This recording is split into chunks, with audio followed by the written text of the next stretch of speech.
मेरठ से आए, मेरठ के इंजीनियरिंग कॉलेज और प्रोफेशनल कॉलेज से आए कुछ प्रतिनिधि मंडल, अध्यापकगण और प्यारे बच्चों, गर्मी तो नहीं लग रही? लग रही है? बहुत ज़्यादा नहीं लग रही, ठीक ठीक है। मतलब थोड़ा सा कुछ जो है क्षणों के लिए मैं आपका ध्यान मेरी तरफ आकर्षित करना चाहूँगा। आपस में कुछ समय के लिए आपस में बात नहीं करेंगे, ठीक है? आज कक्षा 12 के छात्रों का विदाई का दिन है। जैसा प्रधानाचार्य जी ने कहा कि विदाई कुछ नहीं होती। जीवन जो है वो सतत प्रवाहमान है। जीवन जो है जैसे नदी आगे बढ़ती है, एक किनारा छोड़ती है दूसरे किनारे पर जाती है, तो उसी तरह से। लेकिन हाँ, ये है कि कुछ आप में से कुछ का 12 वर्ष, कुछ का 8 वर्ष, कुछ का 4 वर्ष और कुछ के 2 वर्ष यहाँ पे बीते हैं। और स्कूल एक ऐसी जगह है, मतलब मुझे इंटर किए हुए 40 साल हो गए। सन 1983 में मैंने इंटरमीडिएट किया था, 40 साल हो गए।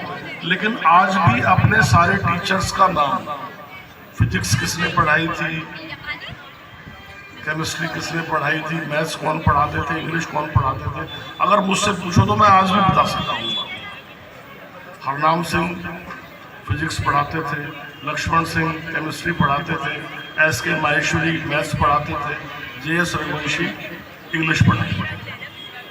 तो ये जो समय है, मेरा कहने का अर्थ है कि ये जो आपका समय बीता है, ये समय जो प्रोफेशनल कॉलेज में आप चले जाओगे या जो भी अपने करियर आगे परस्यू करोगे, ये समय नहीं आएगा। ये समय जो है हर बच्चे के, हर व्यक्ति के जीवन में बड़ा महत्वपूर्ण होता है। अब जब भी आप अपना करियर बना लोगे और करियर एक बिल्कुल उस पे आएगा, जो मेरी एज ग्रुप में के जो हमारे संगी साथी हैं, वो आज की डेट में मेरे व्हाट्सएप ग्रुप पे हैं। जो इंजीनियरिंग के साथी थे वो पहले अपने करियर बनाने में लगे रहते हैं, लेकिन आज वो सभी व्हाट्सएप ग्रुप में हैं। तो जो इस समय के जो साथी हैं वो आपके हमेशा के लिए साथी रहते हैं। इस क्षण में, इस मुकाम पे कुछ चीजें मैं आपको ऐसी बताना चाहता हूं जिन्हें शायद आप अपने जीवन में अगर साथ लेके चलेंगे तो हर मुकाम पे, हर क्षण जो है वो आपको याद आएंगे। देखिए, अभी आप इधर नहीं हैं, अगर आपस में बात आप कर रहे हैं तो आप मेरी तरफ मुखातिब नहीं हैं। आपस में बात ना करें कुछ समय के लिए, क्योंकि ये जो चीज है जो मैं आपको बता रहा हूं, ये आपके जीवन में काम आने वाली है। वो क्या, कुछ कौन सी बातें हैं? वो पहली बात ये है, पहला एक प्रिंसिपल है, बी हियर एंड नाउ। आप जहां हैं, जिस समय जो कार्य कर रहे हैं, उसमें पूर्णता से रहिए। क्या इसका अर्थ है? अगर मैं बोल रहा हूं और आप सुन रहे हैं तो आप केवल सुनना ही हो जाएगा, केवल आप सुनिए उसको। अगर आप बोल रहे हैं, अगर आप आपस में विचार विमर्श कर रहे हैं, तो शायद हो सकता है कि जो एक जीवन में बहुत महत्वपूर्ण हीरा है वो आपको बताया गया, वो आपने खो लिया।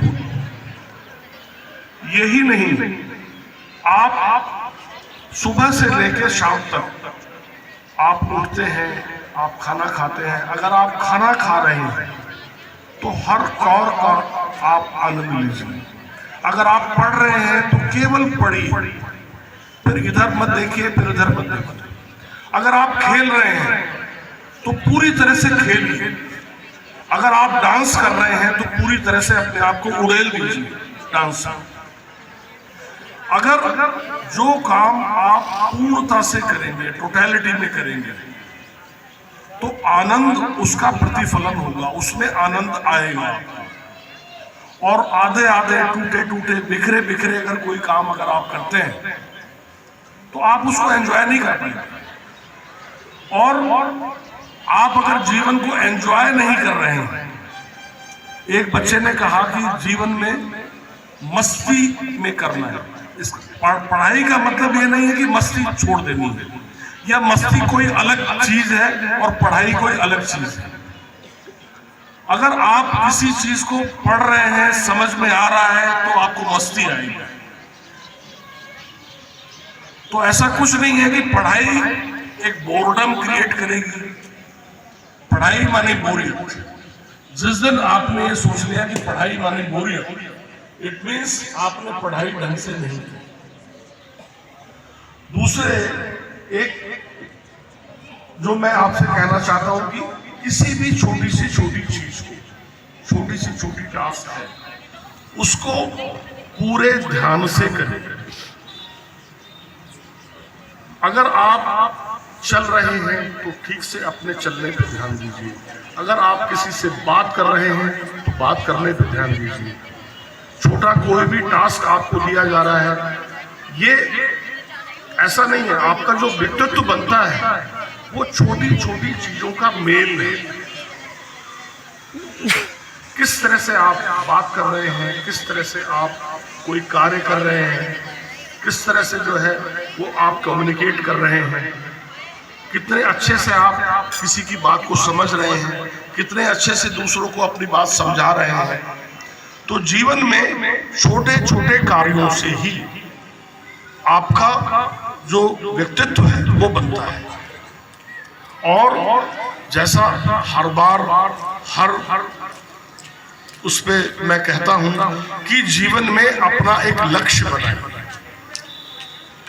बिना लक्ष्य के चलना ऐसा है कि जैसे दिशाहीन होकर चलना। कुछ बच्चों ने, अभी मैं बातचीत कर रहा था, ये अपना पूरा लक्ष्य पूरा निर्धारित कर रखा है कि मुझे ये करना है। जब आप एक लक्ष्य बनाते हैं तो फिर आप ये देखते हैं कि उस लक्ष्य को पूरा कैसे करना है, उसके लिए क्या सामग्री इकट्ठी करनी है, मुझे किस दिशा में जाना है, मुझे किस कॉलेज में जाना है। और कुछ बनने से पहले कुछ करने का सोचिए कि मुझे करना क्या है। बन तो आप जाएंगे, बनने पे ध्यान मत दीजिए कि मुझे ये बनना है, मुझे वो बनना है। जो बनने पे ध्यान देता है वो कुछ करता नहीं, हमेशा ये सोचता रहता है मुझे ये बनना है। करने पे अगर हर व्यक्ति अपने कार्य को ठीक ठीक से कर रहा है, तो जैसा मैंने कहा था, वो राष्ट्र के लिए सेवा कर रहा है, वो राष्ट्र के लिए अपनी आहुति डाल रहा है। तो हर व्यक्ति अगर अनुशासित है तो अनुशासन अपने आप आ जाएगा। अब हम तो अनुशासित हैं नहीं, दूसरों को अनुशासन का पाठ पढ़ाएं, तो ऐसे अनुशासन आता है क्या? सोचते हैं कि भाई अनुशासन, दूसरा अनुशासन कर ले, मैं तो ठीक हूं। तो अपने आप को ऑब्जर्व करिए। एक कोई नहीं है और आपके हाथ में कोई कूड़ा है और आप फेंक दे रहे हो, तो आप ये देखोगे भाई चार लोग देख तो नहीं रहे। लेकिन जब आप अकेले हैं और तब भी आप कूड़ा फेंक रहे हैं, तो आप ध्यान करिए कि आप अनुशासित हैं या नहीं है। जब आप अकेले में स्वयं को देखने के योग्य बन जाए तो समझ लीजिए आपने जीवन में अनुशासन आना शुरू हो गया। हम वेट करते हैं कि दूसरा हमें टोके, दूसरा हमें अनुशासित करे, लेकिन हमें यह देखना होगा कि हम स्वयं अनुशासित हैं कि नहीं है। तो स्वयं का अनुशासन जो है, जैसे दो तरह के अनुशासन होते हैं। एक अनुशासन है आर्मी का अनुशासन, जहां जूते की नोक पे, डंडे की नोक पे अनुशासन सिखाया जाता है। एक होता है स्वयं अनुशासन। जो स्वयं का अनुशासन है वो आपको बहुत ऊंचे पहुंचाएगा, बहुत ऊंचे मुकाम पे पहुंचाएगा। तो काफी लंबा हो गया तो मैं इसको यहीं पे शॉर्ट करता हूँ। तो आप लोगों की सब जो भी बच्चे हैं सबको बहुत बहुत शुभकामनाएं। अच्छे से जब तक 22 तारीख से आपके एग्जाम शुरू होने वाले हैं, 10 दिन शेष रह गए हैं, एक एक समय को एक एक मिनट को जो है यूटिलाइज करिए। और अभी कुछ न इधर सोचिए न उधर सोचिए, अभी ये सोचिए कि एग्जाम में हर पेपर में अच्छे से अच्छे नंबर कैसे लेके आने हैं और उसके बाद में फिर आगे की प्लान करेंगे। धन्यवाद।